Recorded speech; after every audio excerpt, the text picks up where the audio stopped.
What about you, sir? Do you think the colored students will show up?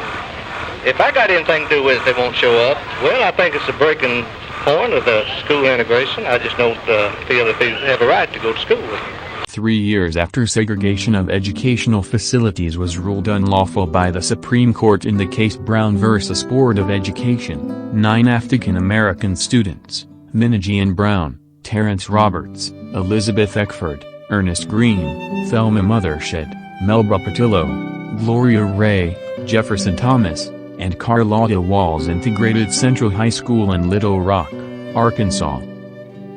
On September 4, 1957, these students attempted to enter the school but was deterred away by the Arkansas National Guard.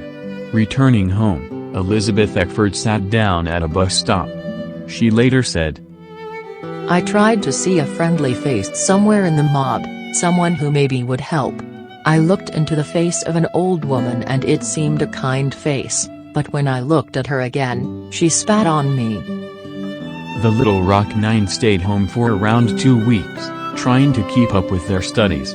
On September 23, the Little Rock Nine finally entered the school as an angry mob outside was shouting 2, 4, 6, 8, "We ain't gonna integrate." As the day passed, the mob escalated and the Little Rock Nine was escorted home for protection. President Eisenhower responded to this incident by calling the mob's actions disgraceful and sending 1,200 troops from the U.S. Army's 101st Airborne Division, the Screaming Eagles, of Fort Campbell to protect these children.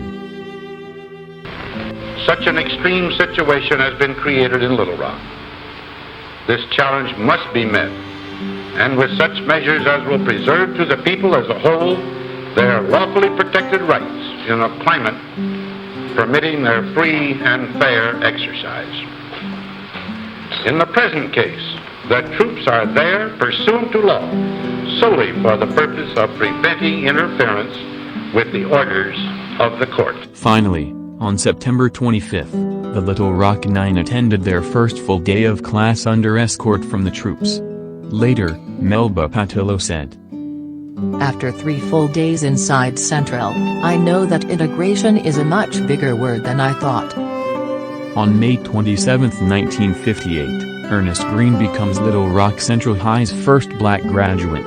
Even Dr. Martin Luther King Jr. attended his graduation. Later, Green says, "It's been an interesting year. I've had a course in human relations firsthand." All but one of the students had made it through the school year. Minajian Brown was expelled because she dropped her lunch tray with a bowl of chili on 2 white boys. She later referred to another classmate as white trash. As Minajian claims, "I just can't take everything they throw at me without fighting back." Although the Little Rock Nine had to go through a variety of harsh conditions, they did not give up, and they stayed strong. Persisting on, they finally made it to graduation.